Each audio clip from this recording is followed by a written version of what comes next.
Victoria's dad wanted to join the Hill, Los Angeles Country Club? Yeah. And they wouldn't let him in, they blackballed him because he was an actor.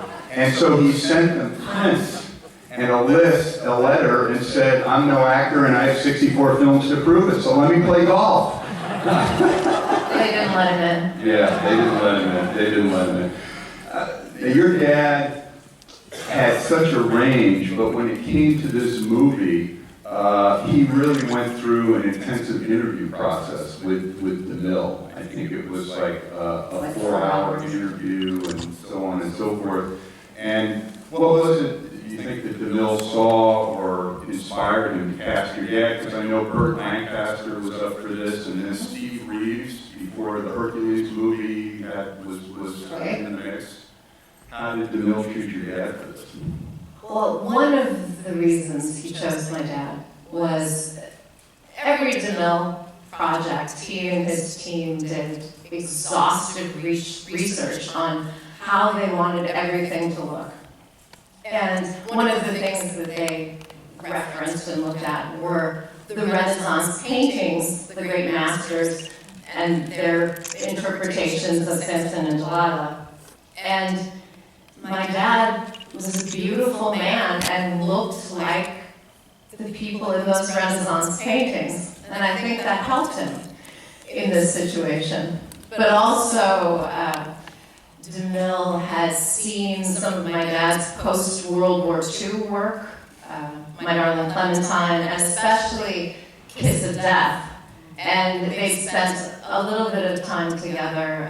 My dad and Colleen Gray went on the Lux radio broadcast, and Cecil B. DeMille was the host of that for many years. And he saw him do it right in front of his eyes, that he could really act. And I think he likes some of that irreverence, because I see a lot of it in Samson and Delilah on the screen. So I think that's part of it. One of the interesting things is that your dad, the hunky adjective and the beefcake and all of this, and yet DeMille, I believe, hired a physical trainer to shadow him, to try and bulk him up or get him more like Steve Reeves. He did, because apparently when my dad showed up on set in October of 1948, my dad took good care of himself, and he was big and he was muscular, but he wasn't defined enough for what DeMille wanted, I think, for the final scenes. And so, actually, Alan and I went to the Academy Archives, and they couldn't show us everything because they have all the Paramount stuff and all of Cecil B. DeMille's records. But anyway, we saw weekly receipts, one after the other, after the other, after the other. Conditioning of Victor Mature, next week. Conditioning of Victor Mature, next week. It went from October 8th to December 23rd, every week like clockwork. And I guess he got what he wanted for the final scene. Yeah, or maybe the physical trainer also played golf.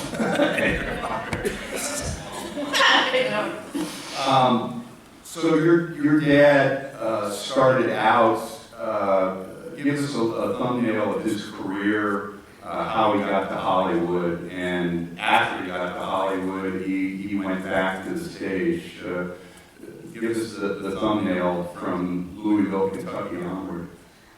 Well, yeah, he was born in Louisville, Kentucky. His father was originally from what, at the turn of the last century, was the Austro-Hungarian Empire. Now it's Italy. It's the Dolomite Mountains, Pinzolo, Madonna di Campiglio. His father was a knife grinder, but by the time my dad was a little boy, his father had already gotten into the refrigeration business, and so at that point, he made quite a large fortune, and he was grooming or trying to groom my dad to take that business over, and it wasn't going well. So my dad was a exuberant child who didn't really like authority very much, and so his dad sent him to the Kentucky Military Institute, and it didn't go very well. He spent a lot of time in detention, walking the cinder track, and that's where he met his lifelong friend, Jim Backus. And they would, him and Mr. Magoo, just walking that cinder track together.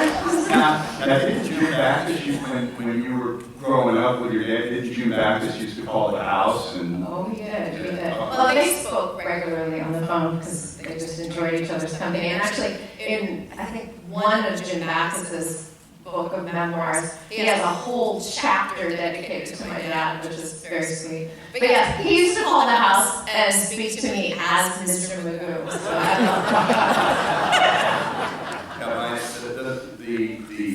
My favorite story about your dad and Jim Backus was when they were shooting Androcles and the Lion, and they went from Paramount over to Lucy's, I think, and they were wearing, uniforms, bent ostrich feather, bent plumes, armor, and they went in there, and the maitre d' said, "Mr. Mature, we can't seat you in wardrobe like this." And he said, "What's the matter? You're going to discriminate against members of the armed forces."